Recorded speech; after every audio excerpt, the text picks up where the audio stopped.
Hai pemirsa Shalom Dok, masih bersama dengan kami di program ini, saya dengan Dr. Vito Damai dan tadi kita berbincang-bincang dengan Dr. Siska ya mengenai stunting.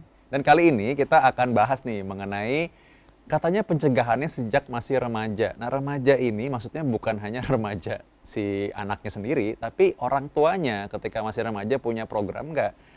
Punya program nih bukan artinya punya rencana yang serius kayak gimana ya, tapi artinya dia sudah punya bayangan ke depannya dia berencana memiliki anak, tentunya dia juga harus memperhatikan kesehatannya. Nah ini juga penting, makanya dia tahu punya pengetahuan wawasan mengenai kesehatan seorang calon ibu dan bahkan nanti ketika menjadi seorang ibu juga mengenai kepentingan breastfeeding atau ASI. Nah Dr. Siska nih pakarnya nih. Nah Dr. Siska, tadi kita bicara menarik tuh mengenai pencegahan dari remaja. Kalau nggak dari remaja katanya telat nanti. Nah ini maksudnya gimana? Mungkin pemirsa mau lebih jelas lagi. Ya, betul. Jadi kan tadi kita bicara soal stunting, penyebabnya adalah kekurangan gizi, infeksi berulang, dan kurangnya stimulasi pada anak. Nah, sekarang yang memberikan makanan adalah orang tua, ya kan?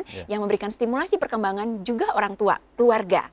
Artinya, kalau kita bisa memastikan kita memiliki orang dewasa, calon orang tua yang berkualitas, yang punya kapasitas ekonomi yang baik, yang punya perencanaan keluarga yang bagus, itu tentu kita bisa mencegah jauh sebelum itu terjadi, ya. Sehingga penting nih, remaja adalah the next future adult, ya, the next future parents. Jadi kalau kita bisa memastikan anak remaja kita itu tumbuh dengan baik, sehat, kemudian semua potensinya tercapai, maka nanti dia akan bisa menjadi orang dewasa yang mumpuni untuk melahirkan dan mengembangkan keluarganya ya dengan terencana, dengan baik.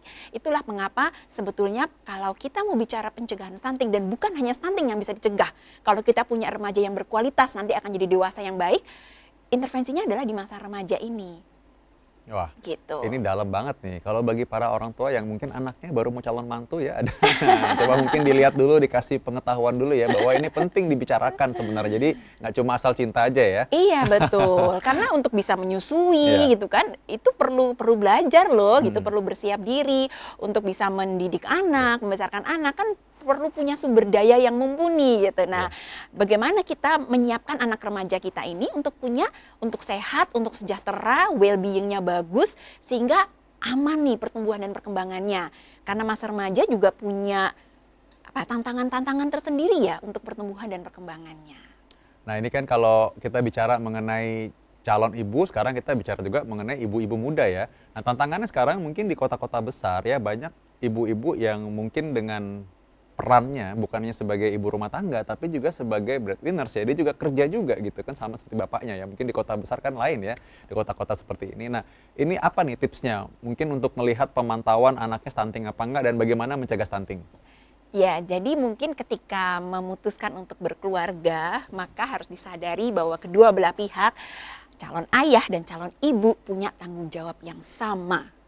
Ya, membesarkan anak itu jadi salah satu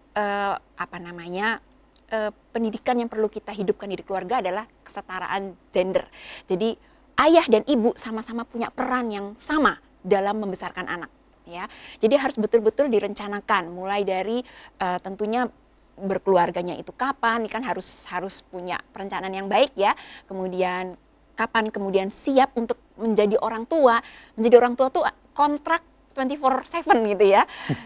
Begitu anaknya lahir, ya terus-menerus itu, nggak ada cutinya jadi orang tua gitu ya. Nggak bisa kita titipkan dulu ke mana gitu selama berbulan-bulan, kan tidak bisa. Jadi harus yakinkan dulu bahwa kita memang sudah menjadi pasangan yang betul-betul siap untuk membesarkan seorang manusia baru gitu ya.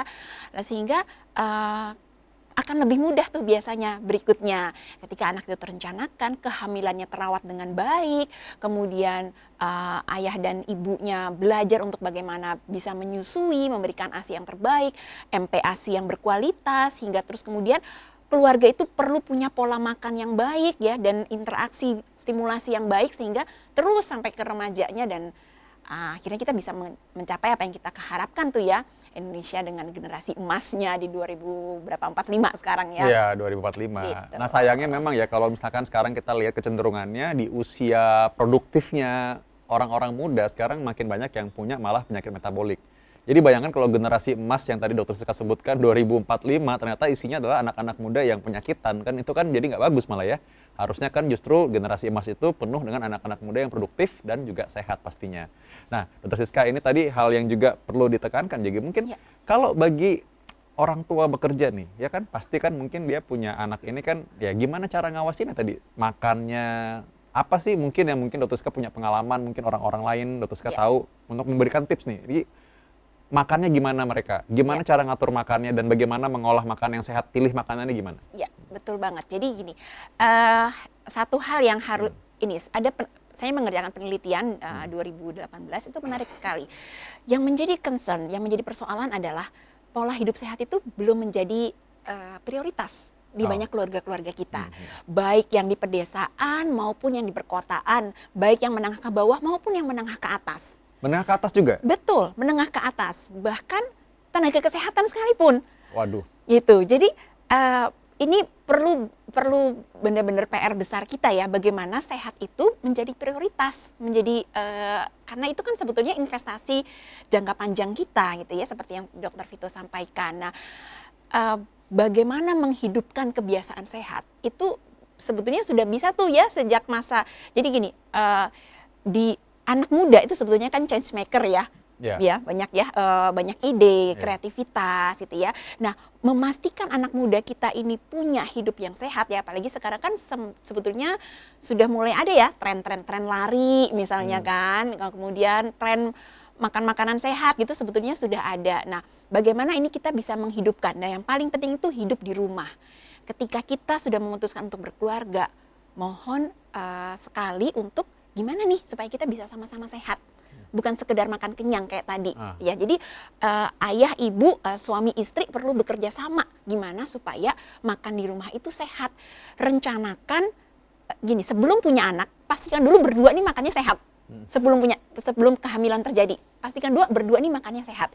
Upayakan bagaimana caranya kalau sama-sama kerja. Kita bikin meal plan.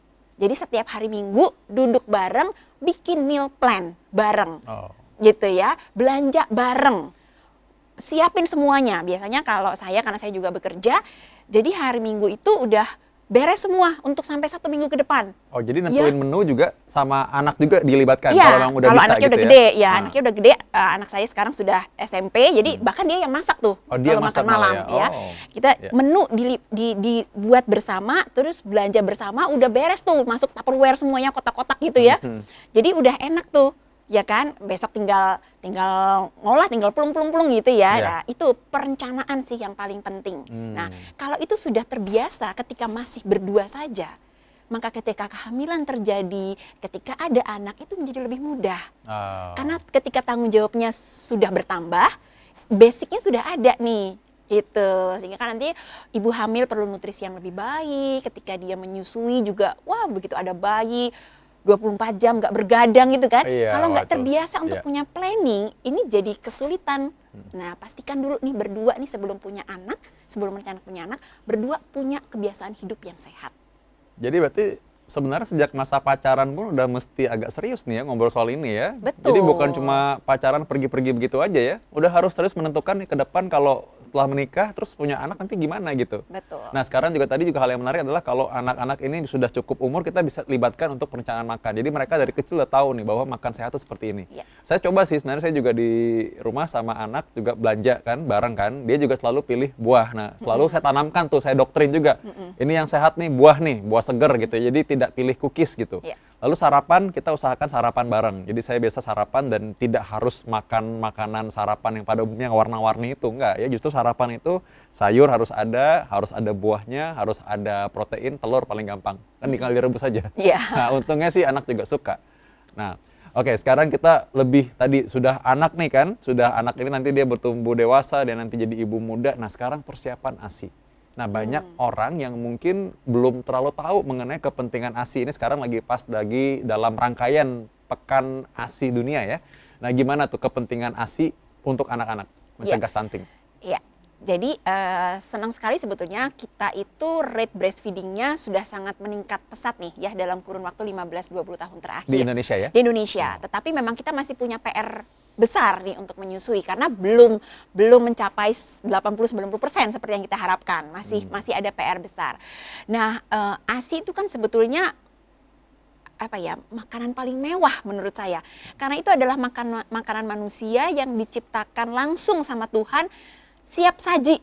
Langsung gitu ya, kita nggak usah apa-apain lagi gitu ya. Sama sih seperti buah, tapi kan buah kita harus beli ya. ASI sebetulnya kan tersedia secara gratis gitu ya. Gratis, tinggal ya udah tinggal nete aja gitu ya. Tetapi memang seiring dengan perkembangan zaman, perkembangan industri ya, ASI punya saingan yaitu susu formula. Susu formula bukan tidak boleh sama sekali, tapi harus digarisbawahi bahwa susu formula itu harus atas indikasi medis. Dan layaknya semua yang atas indikasi medis pasti punya efek samping. Jadi bukan tanpa efek samping. Jadi ini termasuk ya. susu formula yang katanya di-fortified dengan apalah apa-apa gitu. Kan ada tuh susu formula yang dibilang nih di-fortified dengan segala macam gizi yang mirip seperti dengan ASI, katanya gitu. Iya.